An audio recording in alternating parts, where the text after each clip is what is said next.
गणतंत्र दिवस परेड में कर्तव्य पथ पर यूपी की झांकी का जलवा आज दिखाई देने वाला है। परेड विजय चौक से शुरू होकर कर्तव्य पथ होते हुए लाल किले तक पहुंचने वाली है और इस झांकी में इस बार यूपी में रामलला और विकास की तस्वीर को खास ये आकर्षण का केंद्र बनी रहेगी। आइए परेड से पहले यूपी की झांकी आपको दिखाते हैं।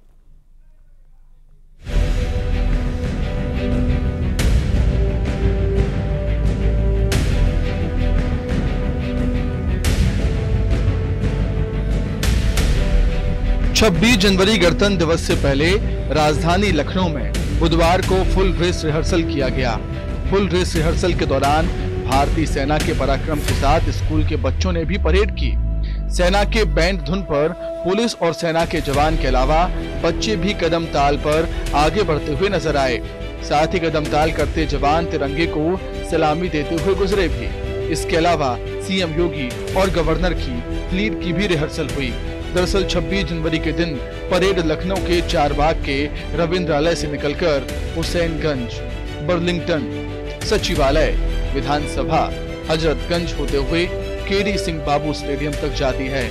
इसको लेकर बुधवार को फुल ड्रेस रिहर्सल किया गया, जिसमें भारतीय सेना, flag commando, para commando, ATS commando, अर्धसैनिक बल, PAC, home guard, NCC, UP police समेत राज्य की पुलिस की बैंड ने एक साथ कदम ताल करके सबको मंत्र मुग्ध कर दिया। वहीं टैंक T-19 भीष्मा भी लोगों के लिए आकर्षण का केंद्र बना रहा।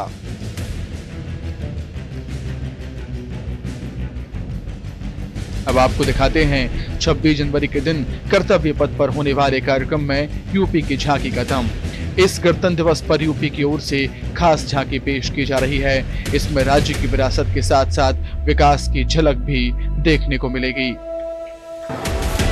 26 जनवरी को कर्तव्य पथ पर जब झांकियां निकलेंगी, सबसे खूबसूरत और सबसे मनमोहक झांकियों में से एक उत्तर प्रदेश की झांकी होगी। इस वक्त में मैं आपको दिखाऊंगा उत्तर प्रदेश की जो झांकियां हैं, किस तरह से बकायदा यहाँ पर झांकियों को तैयार किया गया है। और हालांकि मरम्मत का काम अभी भी चल रहा है, लेकिन जो झांकी बन के तैयार है, कलाकार यहाँ पे तैयार हैं। और इस जो झांकी है उस यहाँ पर विशेष तौर पर भगवान राम की जो उनका चेहरा है, अद्भुत बाल रूप का जो दर्शन है वो देखा जा सकता है इस झांकी में। और क्या क्या खूबियां हैं, किस तरह से विकसित भारत उत्तर प्रदेश किस तरह से इंडस्ट्री में तब्दील होता जा रहा है और कला, संस्कृति, विकास सब कुछ को दिखाया गया है।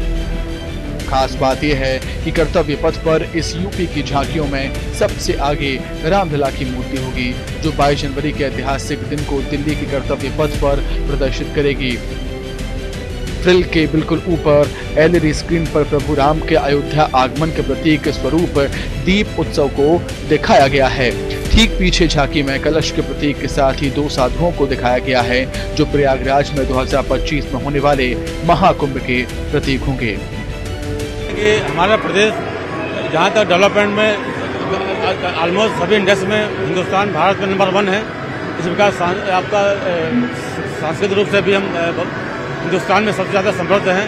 हमारे यहाँ ही राम है, हमारे यहाँ ही शिव है, हमारे यहाँ ही कृष्ण है, सब जान रहे हैं। आज अयोध्या में भगवान राम की प्राण प्रतिष्ठा हुई है, उसी का बाल रूप में हम लोगों ने अपनी विरासत दिखाने का प्रयास किया है। सेकंड जो है, जो आप जो पैनल देख रहे हैं आप, यह जो हमारा अयोध्या का राम मंदिर बना हुआ है, उसी का हम लोगों ने आर्किटेक्ट लेकर के दिखाने का प्रयास किया है। हमने अयोध्या का दीपोत्सव, मोबाइल फैक्ट्री और जेवर का एयरपोर्ट कुल मिलाकर के ये मतलब समृद्ध विरासत, आस्था और डेवलपमेंट का।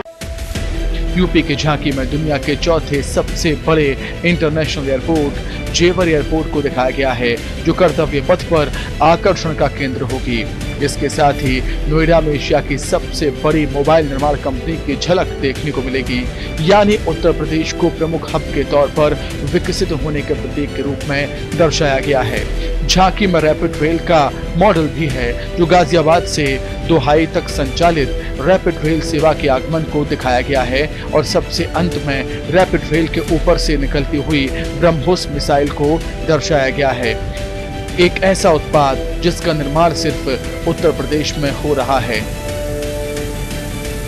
यहाँ आस्था भी है, विकास भी है, और विकास के साथ साथ इन कलाकारों के द्वारा संस्कृति, विरासत को भी बहुत ही खूबसूरत तरीके से दिखाया जाएगा। हालांकि मैं अब आगे जाना चाहूंगा और यहाँ दिखाना चाहूंगा जो यहाँ पर 2 ऋषि हैं, सबसे बड़े ऋषि जो हैं सबसे आगे हैं और उनके साथ में कलश, और कलश के साथ साथ जो संस्कृति है अपनी, उसको भी दिखाने का प्रयास है। और इसके साथ साथ मैं पीछे आपको दिखाना चाहूँगा, पीछे आपको यहाँ पर विकास, डेवलपमेंट, उसको दिखाने का प्रयास किया गया है इस झांकी में।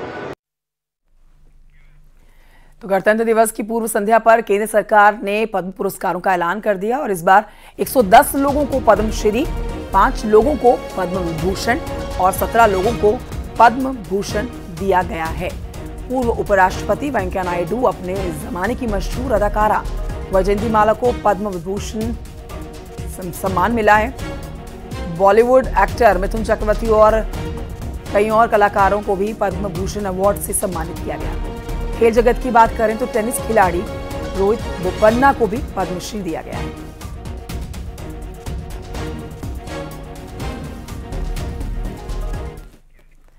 इस बीच आपको बताएं कि मुख्यमंत्री योगी आदित्यनाथ ने भी एक्स पर संदेश दिया है और न सिर्फ आज की शुभकामनाएं दी हैं, बल्कि पद्म पुरस्कार पाने वाले जो यूपी की महान हस्तियां हैं उनको भी बधाई दी है। कहते हैं कि पद्म पुरस्कार पाने वाले यूपी की महान हस्तियों को बधाई।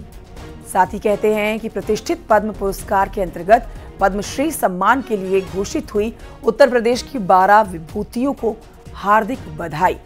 इन विभूतियों ने कला, साहित्य, विज्ञान, स्वास्थ्य और खेल क्षेत्र में अपने असाधारण और उत्कृष्ट योगदान से विश्व में भारत को गौरव भूषित किया है। हमें आप पर गर्व है।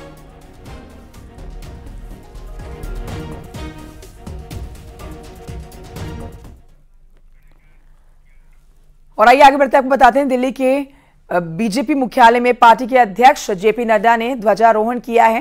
ये तस्वीरें राजधानी दिल्ली से आई हैं, जहां पर आप देखेंगे बीजेपी मुख्यालय से आती हुई तस्वीरें। मिठाई खिला रहे हैं जवानों को। पार्टी अध्यक्ष जेपी नड्डा ध्वजारोहण करने के बाद शुभकामनाएं दी हैं। आज 75वें गणतंत्र दिवस की जवानों को मिठाई खिला रहे हैं, गणतंत्र दिवस की शुभकामनाएं दे रहे हैं। सीधी तस्वीरें आ रही हैं राजधानी दिल्ली से। बीजेपी के राष्ट्रीय अध्यक्ष जेपी नड्डा तिरंगा फहरा चुके हैं।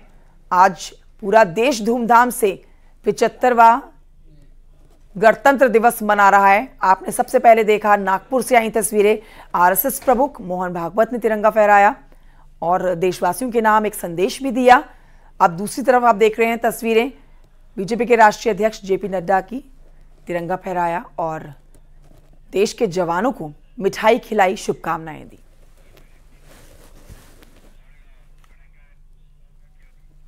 अब आपको बताते हैं, फ्रांस के राष्ट्रपति इमैनुअल मैक्रो भारत के दौरे पर हैं। पीएम मोदी ने उनको साथ अपने जयपुर लाने का, जयपुर में उनका साथ समय बिताने का जो ये आप तस्वीरें देख रहे हैं, ये बहुत दिलचस्प हैं। पीएम मोदी ने जयपुर में रोड शो किया और रोड शो के बाद पीएम ने राष्ट्रपति इमैनुअल मैक्रो के साथ हवा महल के सामने चाय भी पी है। पीएम मोदी ने चाय पीने के बाद यूपीआई पेमेंट किया और पीएम मोदी ने राष्ट्रपति इमैनुअल मैक्रो को राम मंदिर की आकृति भेंट की।